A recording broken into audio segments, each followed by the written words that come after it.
बिस्मिल्लाहिर्रहमानिर्रहीम। अस्सलाम वालेकुम फ्रेंड्स, मेरा नाम होम्योपैथिक डॉक्टर अशफाक है और मेरा ताल्लुक़ स्वात पाकिस्तान से है। डेंगू फीवर के टॉपिक पे आज हम डिस्कशन करेंगे, इसके सिम्टम्स को जानने की कोशिश करेंगे और इसमें जो बेस्ट होम्योपैथिक मेडिसिन जो मेरे क्लिनिकल प्रैक्टिस में रहे हैं और जिसके बड़े बेहतरीन रिजल्ट्स हैं, तो वो मेडिसिन आज मैं आपके साथ शेयर करूँगा। तो ये वीडियो शुरू करते हैं।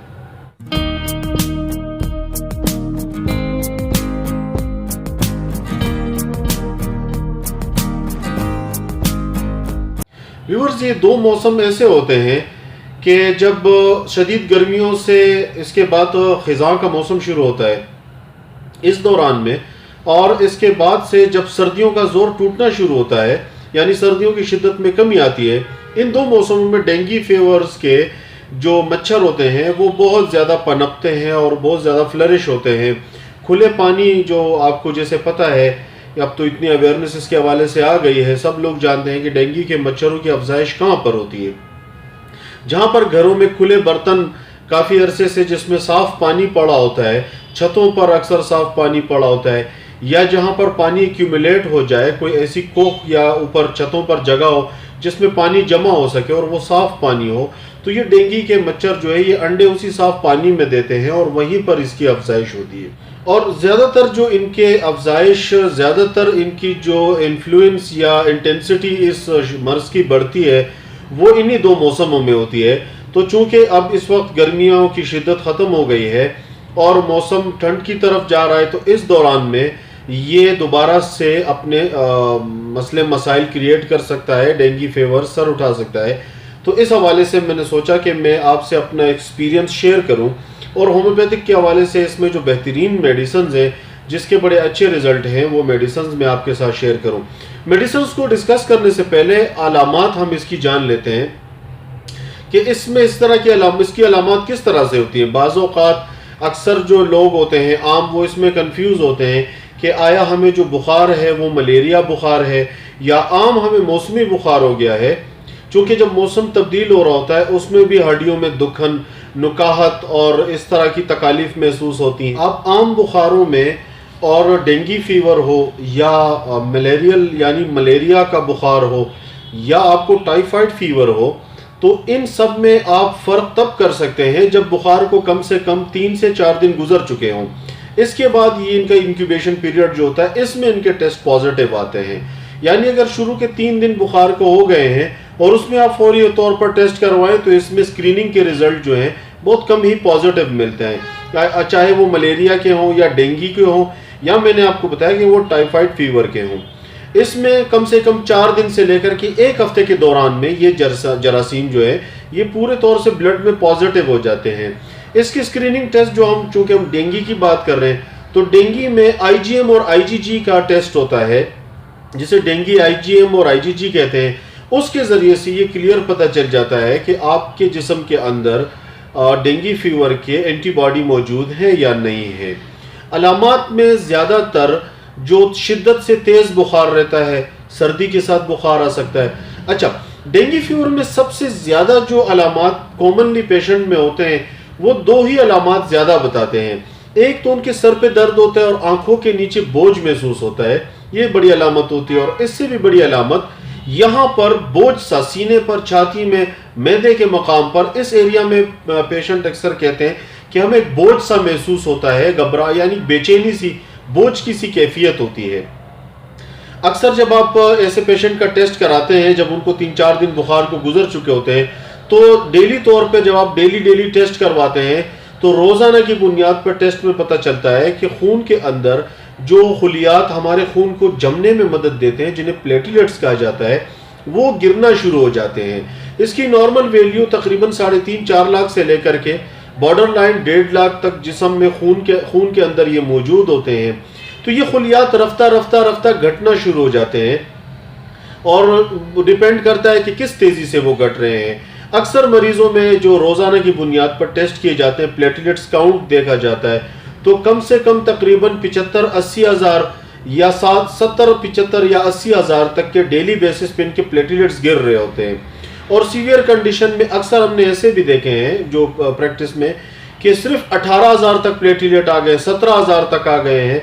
और पेशेंट को अक्सर नाक से, आंखों से और जो अक्सर उनके ज़ख़म जो छिले हुए होते हैं उससे उनको ब्लीडिंग शुरू हो जाती है, यानी खून के जमने का जो असर होता है वो कम हो जाता है। ऐसे पेशेंट ज़्यादा रिस्क पर होते हैं। जो ब्लड थिनर इस्तेमाल कर रहे होते हैं, जो हार्ट के पेशेंट होते हैं, वो ज़्यादा रिस्क पर होते हैं। उनको अगर खुदा न खास्ता डेंगू फीवर हो जाए और साथ में वो ब्लड थिनर भी इस्तेमाल कर रहे हों, चूँकि अरसे से ब्लड थिनर इस्तेमाल कर रहे हैं, खून को पतला करने की अद्वियात ले रहे होते हैं, तो ये बहुत ज़्यादा रिस्क पर होते हैं।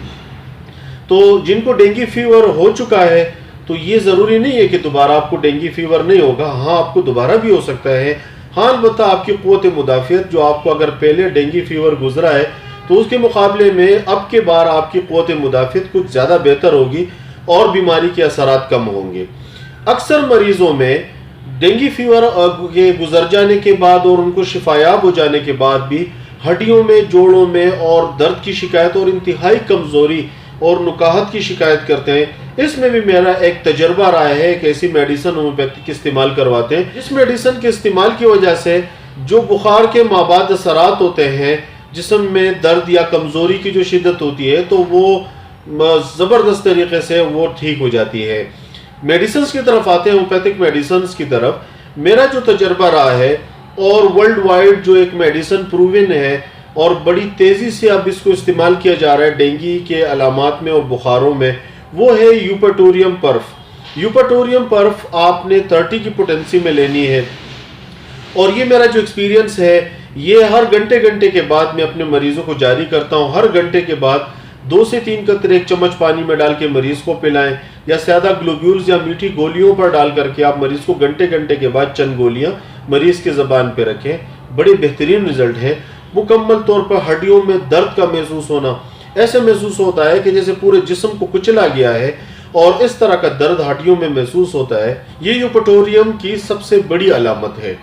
दूसरी मेडिसिन जो कि ज़्यादातर मलेरिया बुखारों में उसका इस्तेमाल होता है कि वो ये एतराज़ करें कि ये तो मलेरिया बुखार की दवा है, डेंगू में इसके क्या रिजल्ट हैं। लेकिन ये आपसे मैं ये बात शेयर करना चाहता हूँ कि मैंने इस मेडिसिन से बेहतरीन रिजल्ट लिए हैं और बुखार की शिद्दत को, चूँकि डेंगू बुखार में बड़ी शिद्दत का बुखार होता है, कंटिन्यूसली टेम्परेचर जो है कांस्टेंट रहता है और बड़े तेज़ी से तेज़ बुखार रहता है, तो इस मेडिसिन के खिलाने से वो बुखार की शिद्दत फ़ौरन टूट जाती है, यानी बुखार की शिद्दत और बेचैनी दूर हो जाती है। उस दवा का नाम है चाइनियम सल्फ्यूरिकम। चाइना सल्फ इसे हम आम अल्फाजों में कहते हैं। चाइना सल्फ 6 में या 30 की पोटेंसी में मेरा एक्सपीरियंस है, और ये भी यूपेटोरियम के साथ अदल बदल कर 1 घंटे में एक दवा, तो उसके आधे घंटे में या 1 घंटे में दूसरी दवा में देता हूँ। यानी 1 घंटे में आपने यूपेटोरियम पर्फ दे दी और दूसरे घंटे में आपने चाइना सल्फ 30 में दे दी। इस तरह अदल बदल करके डेली बेसिस पे आप घंटे के बाद दोनों दवाइयाँ खिलाएं मरीज़ को, तो बड़े बेशबहा रिजल्ट हैं और बड़े बेहतरीन रिजल्ट हैं। चंद ही दिनों में प्लेटलेट्स, यानी चंद ही दिनों में आपके पेशेंट ठीक हो जाएंगे और घंटों में इसके रिजल्ट मिलते हैं। मिसाल के तौर पे अगर आज आपने प्लेटलेट्स का टेस्ट करवाया है और ये मेडिसिन आप घंटे के बाद शुरू करवा दें, कल आप दोबारा टेस्ट करें तो प्लेटलेट काउंट्स बढ़ जाते हैं और इससे बेहतरीन बड़े अच्छे फौरी तौर पे आपको रिजल्ट मिलते हैं। आपको मैंने वीडियो के दौरान में ये बताया था कि मैं आपको ऐसी मेडिसिन बताऊंगा जो अक्सर डेंगू बुखार गुजरने के बाद मरीज हड्डियों में दर्द की शिकायत बताते हैं और नुकाहत और कमजोरी की जो शिकायत करते हैं, तो उसमें मैंने रस्टाक्स से बड़े फायदे लिए हैं। रस्टाक्स में बड़ी पोटेंसी में देता हूं और ये मैं तकरीबन अपने मरीजों को 1 की पोटेंसी में देता हूं और हर तीसरे दिन पर उसको एक खुराक खेने के लिए मैं रिकमेंड करता हूं। तो आप रस्टाक्स 1 में या 200 में भी ले सकते हैं और आप 2 दिन के नागे से इसको दिन में एक बार इस्तेमाल कीजिए। हफ्ता 10 दिन या 15 दिन के इस्तेमाल से आपके हड्डियों में दर्द, कमजोरी, नुकाहत, ये तमाम असरात जो डेंगू की वजह से हो गए थे वो दूर हो जाएंगे। उम्मीद करता हूं कि मेरी ये वीडियो आपके लिए फ़ायदेमंद रहेगी। अपनी सेहत का ख्याल रखिएगा और मुझे अपनी दुआओं में याद रखिएगा। Thank you very much. अल्लाह हाफिज़।